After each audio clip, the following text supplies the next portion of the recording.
هر کار نیکی که به خاطر الله از روی محبت با الله صورت میگیره عبادت است.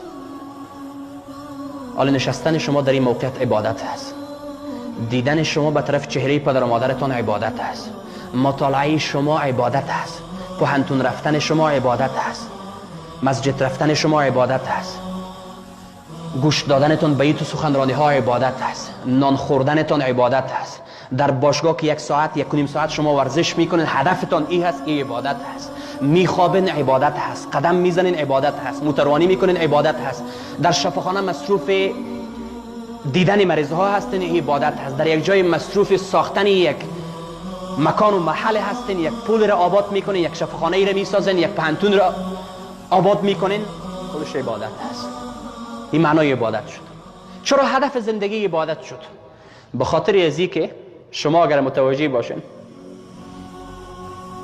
آب در خدمت زمین هست، زمین را باید آبیاری کنه و این زمین در خدمت نباتات هست که باید نباتات را خدمت بکنه و نشو نمو بده. نباتات در خدمت حیوانات است که حیوانات را نشو نمو بده و کلان بکنه. حیوانات در خدمت انسان ها هست، انسان در خدمت کی باشه؟ آفتاب در خدمت تو هست، مهتاب در خدمت تو هست، ستاره ها و سیاره ها در خدمت تو هست. پیامبر به خاطر تو ارسال شده، تو اشرف مخلوقات شده. لقد خلقنا الانسان فی احسن تقویم، احسن تقویم به تو داده شده. لقد کرمنا بنی آدم، کرامت به تو بخشیده شده. خلقت بیدی، الله میگه با دست خود ما تو رو خلق کردیم. پس تو به خاطر چی؟ میبینی که ما بدون هدف نیستیم، ما بدون هدف خلق نشدیم. علی یک اسب را صاحبش که پرورش میده، یک خدمه ای را برش انتخاب میکنه، یک آبخور برش تعیین میکنه و خدمه را معاش برش تعیین میکنه. چرا که این اسب در خدمت بادار باشه. اگر این خدمت از اسب گرفته نمیشه، این اسب علت وجودیش چی است؟ چرا پول بالش مصرف میشه؟ چرا خدمه به خاطرش گرفته میشه؟ چرا ملک در خدمت تو قرار داره؟ چرا ملائکه حفظه است تو حفاظت میکنه؟ چرا ای تو استقبال میشی؟ چرا آفتاب به خاطر تو میکنه؟ روشنایی روز کار داشتی، الله متعال این آفتاب را خورشید را بر تو قرار داد.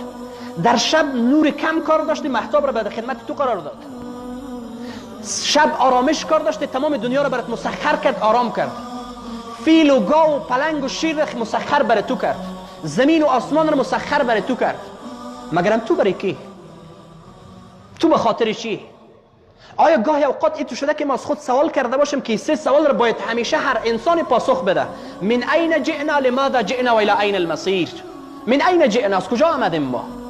لماذا جئنا، به خاطر چی آمدیم؟ ما از کجا آمدیم؟ لماذا جئنا، از چی خاطر آمدیم؟ و الى این المصیر، مسیر ما کدام هست؟ آیا گاهی اوقات سوال کردیم از خود؟ تو انسان باید خدا را عبادت کنه. بدون عبادت نمیتونه زندگی کرده، بدون الله نمیتونه زندگی کرده. و جعلنا السماء سقفا محفوظا، ما آسمان را یک سقف محکم برای شما قرار دادیم. و جعلنا نومکم سباتا و جعلنا اللیل لباسا، این شب را ما برای شما لباس قرار دادیم. و جعلنا النهار معاشا، این روز را به خاطر معیشت شما، به خاطر زندگی شما قرار دادیم. کلش به خاطر شما. جعلناکم جعلناکم جعلناکم، شما به خاطر کی؟